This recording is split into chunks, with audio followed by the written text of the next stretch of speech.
Selamat pagi Pak, perkenalkan nama saya Evelyn Nurminta Berusyalahi dengan nomor NPM 2316051039 dan dari Rekce. Di sini saya akan menjelaskan beberapa materi-materi Bapak dari pertemuan 9 sampai dengan pertemuan 16. Ya, langsung saja untuk pertemuan 9 Bapak membahas mengenai pentingnya ilmu ekonomi. Nah, yang pertama itu pasti Bapak pertama perkenalan. Lalu setelah itu Bapak juga ngomong kalau misalnya di saat pertemuan 9 ini absen itu menurut Bapak itu penting dan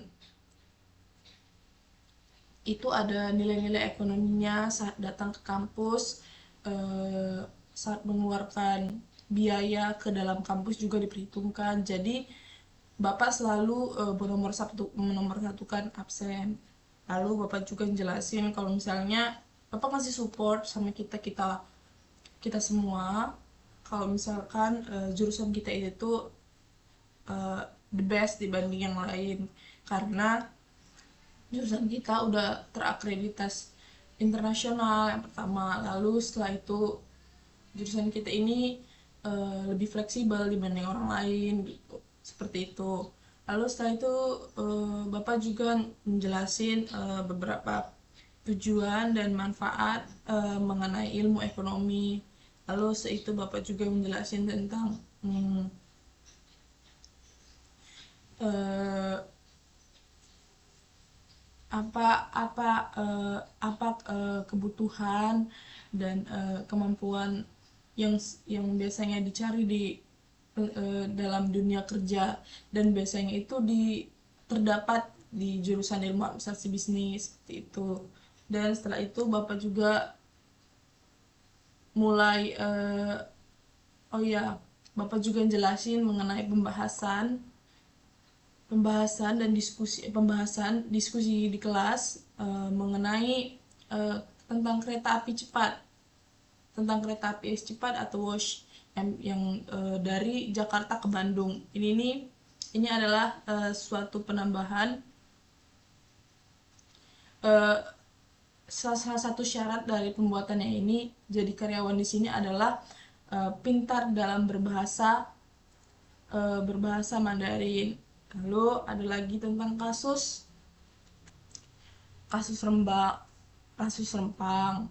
Lalu ada lagi tentang peran Rusia dan Ukraina yang dilakukan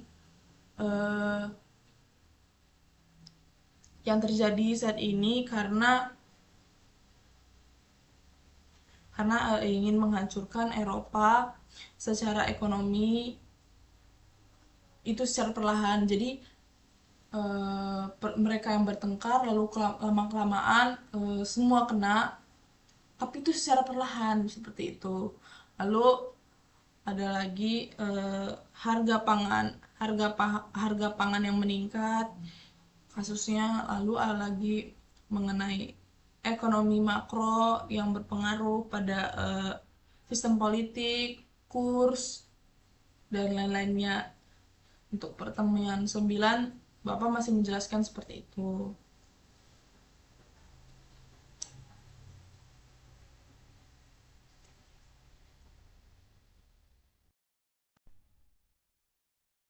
Oke, lanjut ke pertemuan 10 itu ada pertemuan 10 itu membahas mengenai ekonomi dan mistis serta sistem ekonomi.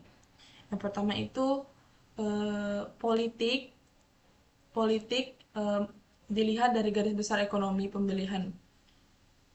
Garis besar ekonomi pemilihan presiden yang dikaitkan dengan sistem ekonomi. Dari situ dilihat presiden yang selama ini menjabat itu sistem kerjasama ekonominya itu seperti apa. Yang itu saat itu di pertemuan 9 kita bahas. Lalu setelah itu nah itu tadi siapapun presidennya Bapak bilang pasti jangan kaget karena setiap mereka baru menjabat, kayak misalnya setelah menjabat seminggu kemudian langsung harga BBM naik, Lalu setelah pasar modal juga Bapak ungkit. Lalu setelah itu ada diskusi kelas setelah eh, diskusi kelas karena setiap kita ngumpulin apa tuh mengajukan pertanyaan yang sering Bapak lakukan. Lalu itu diskusi kelasnya dari yang pertama itu ada PT Unilever. Terus dampaknya itu pada perputaran uang, terus kehilangan tenaga kerja dan pengurangan pajak. Lalu Bank Indonesia yang menaikkan suku bunga itu berpengaruh dari pengaruh luar. Lalu ada harga dolar yang meningkat menjadi 16.000. Itu dampak langsungnya adalah harga naik karena tempe itu bahan dasarnya itu adalah keledai impor dari Amerika. Impornya itu dari Amerika. Lalu ada beli Shopee, pajaknya itu besar. Beli dari Shopee atau online gitu biasanya itu pajaknya besar. Lalu ada pajak rokok. Kalau dari pajak rokok dari sistem ekonominya itu dapat memberikan dampak bagus dari ekonomi itu tadi. Bukan dari kesehatan ya. Kalau dari segi ekonomi itu bisa jadi pendapatan terbesar untuk Indonesia salah satunya, karena kita kan apalagi laki-laki dan segala macamnya itu sering mengonsumsi rokok, tapi sebenarnya itu ada keuntungannya gitu, jangan dilihat dari kesehatannya seperti itu. Lalu ada baju trip. Sekarang itu udah disita karena itu ilegal, terus bagi kesehatan juga bisa kena penyakit ya, seperti itu kalau untuk pertemuan 10. Oke, lanjut ke pertemuan 11. Di pertemuan 11 kita eh, Bapak jelasin mengenai ekonomi mikro makro. Kalau misal kan ada pembaharuan kurikulum. Kalau misalnya ekonomi mikro dan makro itu dijadikan menjadi satu, menjadi ekonomi bisnis. Ekonomi mikro itu tuh berhubungan pada sistem perusahaan, masyarakat, produsen dan sebagainya. Kalau misalnya makro itu lebih kepada kebijakan moneter, pajak, inflasi, dan yang lain-lain. Kalau untuk prinsip ekonomi mikro itu adalah keuntungan sebesar-besarnya dan pengeluaran seminim mungkin. Lalu kita membahas mengenai sejarah terjadi penjajahan di Indonesia, yang faktor terbesarnya itu karena ekonomi, atau lebih tepatnya itu mencari kekayaan yang ada di negara tersebut gitu. Lalu kita juga membahas mengenai teori-teori ekonomi produksi, salah satunya adalah teori dari Adam Smith. Ya, terus juga membahas mengenai teori kapitalisme dan negara-negara kapitalisme murni, yaitu Inggris, Amerika, dampaknya serta dampak dari kapitalisme. Lalu kita juga ngomongin mengenai Amerika, yang biasanya pendapatan terbesarnya adalah dengan menjual belikan senjata api. Terus lalu Jepang juga penghasilan terbesarnya itu dari penjualan video porno. Lalu Amerika juga menjual gitu karena sistem industrinya dan manajemennya. Lalu ada Afghanistan yang penjualan terbesarnya itu dari opium. Kalau di Indonesia itu tuh mirip-mirip kayak ganja gitu. Lalu murninya kapitalisme itu tuh dari Amerika. Nah, kalau misalnya negara komunis itu 100% diatur oleh pemerintah. Contohnya itu seperti Korea Utara, Vietnam, Kamboja, Kuba, dan Rusia. Terus kalau untuk propaganda Belanda itu kepada Indonesia itu ada banyak propaganda Belanda terhadap Indonesia. Itu salah satunya banyak anak, banyak rezeki, itu dilakukan supaya warga-warga Indonesia itu tuh dijadikan tumbal untuk pekerjaan Belanda gitu. Jadi mereka di mindset Indonesia itu jadi kan banyak orang bagi rezeki nih. Jadi mereka tuh berlomba-lomba untuk menciptakan eh, membuat melahirkan anak gitu loh. Jadi kayak tapi Indonesia tuh pinter banget sih sebenarnya, pinter banget. Lalu ada Rusia. Rusia ini nih bisa bertahan di era gempuran ekonomi dunia itu karena ya dia sedikit, jumlah penduduknya itu sedikit. Lalu jumlah wilayahnya yang besar dan sumber sumber daya alamnya sumber daya alamnya yang besar. Kaitan ekonomi mikro dan makro dengan bisnis dan politik itu, mikro akan berkaitan dengan regulasi pemerintahan. Lalu setelah itu uh, kita juga mengulas beberapa berita-berita yang dari kita sendiri. Lalu ada Indonesia menjadi pasar game Mobile Legends terbesar ketiga di Indonesia. Lalu dampak positifnya itu karena dampak positif dan negatifnya itu karena game online. Pendapatan dari pajak game online pendapatan dari pajak game online juga hmm, itu untuk apa namanya untuk di dampak positifnya. Kalau dampak negatifnya itu kita jadi malas belajar gitu kalau misalnya untuk dampak negatifnya. Lalu masuk ke pertemuan ke-12 itu membahas mengenai uh, boykot produk Israel. Jadi pengaruh dilakukannya boykot uh, produk Israel ini terhadap Lampung itu yang paling terasa itu tuh adalah McDonald ya. McDonald, KFC, Starbucks itu mulai sepi karena pelanggan gitu. Karena adanya sistem ini gitu, sistem boykot-boykot ini. Lalu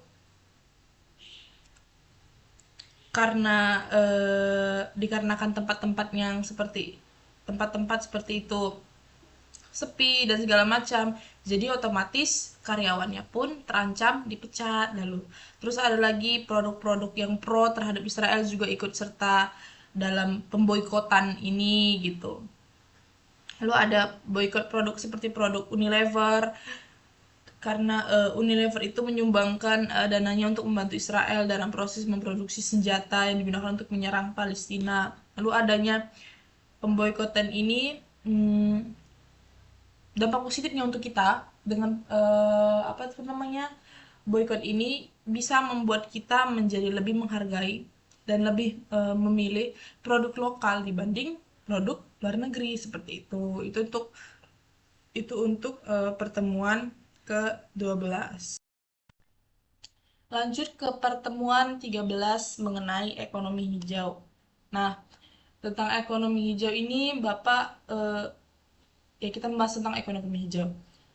Bapak juga jelasin ekonomi hijau ini identik dengan masalah ke lingkungan dan bertujuan itu mengurangi polusi dan menciptakan pembangunan berkelanjutan. Ekonomi hijau ini sudah diterapkan di negara-negara maju dan mengalami perubahan yang signifikan. Gitu. Ekonomi hijau ini sangat-sangat penting bagi dunia. Bahkan di Indonesia sendiri karena sangat pentingnya di Indonesia sendiri itu sampai dibuat di bursa saham dijual efek karbon O2. Kenapa itu dibuat? Karena yaitu tadi oksigen itu sangat-sangat penting, makanya diberlakukan ekonomi hijau gitu. Uh, ya seperti bilang tadi ekonomi ini sangat berhubungan erat dengan hutan, oksigen dan udara. Makanya karena itu hutan di Kalimantan, di Amazon gitu sangat penting dan itu dikasih uangnya dari negara-negara luar biar kayak untuk dipertahankan gitu. Jangan sampai ini punah gitu. Terus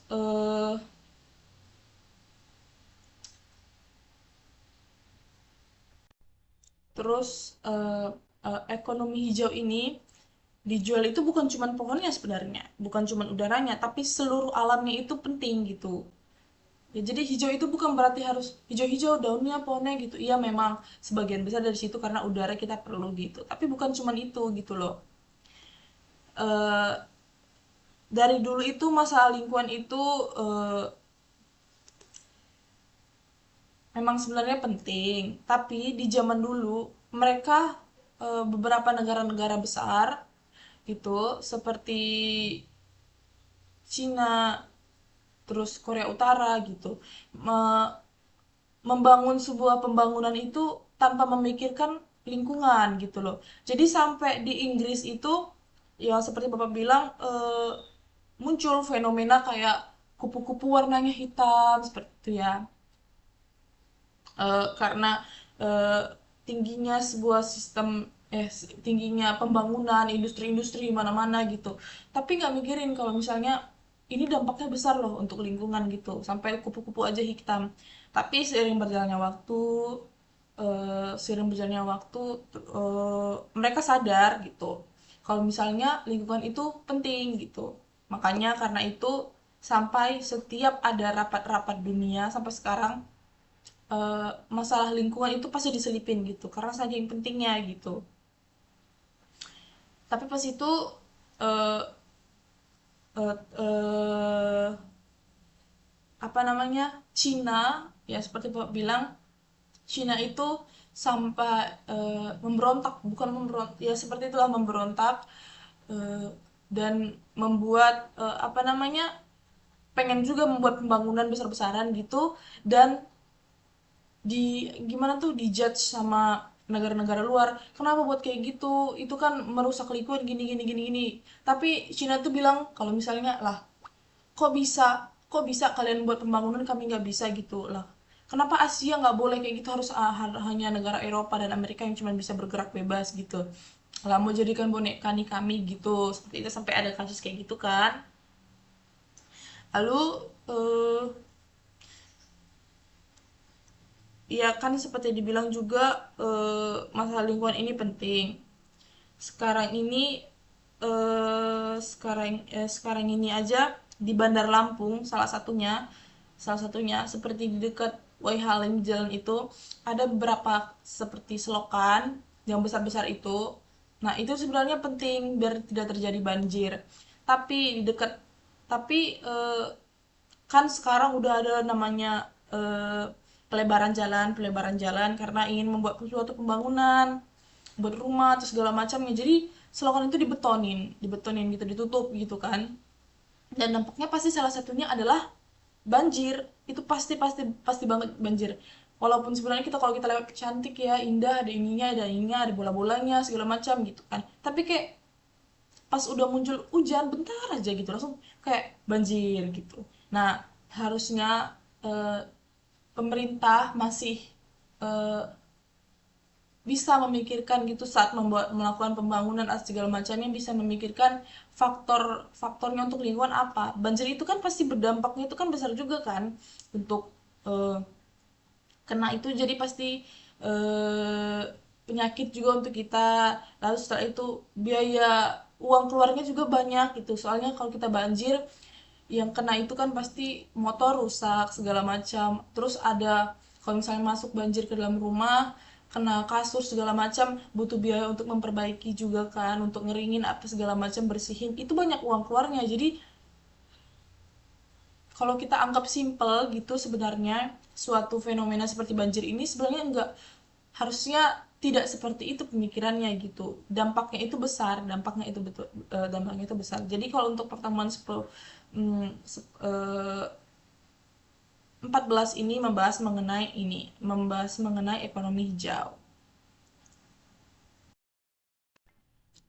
Nah, lalu ada pertemuan ke-16. Pertemuan ke-16 ini yang paling terakhir adalah kita membahas mengenai ekonomi biru, dan Bapak juga jelasin kalau kita bakal buat video di akhir saat pertemuan akhir itu. Lalu pertemuan ke-15 ini kita bahas ekonomi biru ya. Ekonomi biru ini nih identik dengan namanya kelautan. Karena kita eh, memperoleh pendapatan atau mengelola pendapatan itu dari kelautan kita gitu, karena kita kan negara maritim nih, banyak banget lautnya gitu. Indonesia itu tuh, ya seperti kita tahu, Indonesia itu adalah negara dengan kekayaan terbanyak dalam biota laut. Nah, biota laut inilah yang bakal jadi sumber ekonomi kita gitu. Ekonomi biru ini lebih update dibanding ekonomi hijau. Kalau ekonomi hijau itu baru bisa diterapin di negara-negara maju. Nah, kalau misalnya ekonomi biru ini bisa diterapin di semua negara gitu, karena memang segampang itu loh mengelolanya gitu. Lalu untuk ekonomi biru sendiri, cikal bakalnya itu dimulai dari Prokjanya Joko Widodo gitu. Dengan Menteri Kelautannya itulah Ibu Susi. Terlihat perubahannya gitu loh, seperti kayak tentang pencurian ikan di laut gitu, di laut besar gitu. Bu Susi itu sampai dengan sistem itu adalah tenggelamkan gitu. Jadi pencurian itu mengurang apa namanya, berkurang drastis. Kenapa harus dijaga banget laut kita ini? Karena ya seperti dibilang tadi, ini adalah, kalau misalnya dikelola, ini bisa jadi sumber pendapatan terbesar untuk kita gitulah kan. eh ada banyak cara untuk membuat eh, membangun ekonomi biru ini. Terus salah satunya itu membangun ekonomi biru itu seperti mengurangi emisi dari sektor logistik, lalu menghindari penangkapan ikan yang terlalu besar. Iya, ya, menangkap ikan yang terlalu besar. Lalu ada lagi mengenai menjadikan pariwisata biru menjadi lebih biru. Nah, ini seperti yang Pak bilang, contohnya itu kayak Bandar Lampung. Bandar Lampung kita kan punya pantai gitu loh. Nah, seperti di Kemiling gitulah kan, punya pantai indah. Nah, kalau misalnya dikembangkan, itu bisa bisa dibuat jadi eh, pariwisata seperti Bali-Bali gitu loh. Jadi gitu. Jadi kayak misalnya orang-orang Bandung atau bahkan Bandar Lampung sendiri bisa langsung ke sana, nggak harus ke Bali gitu loh.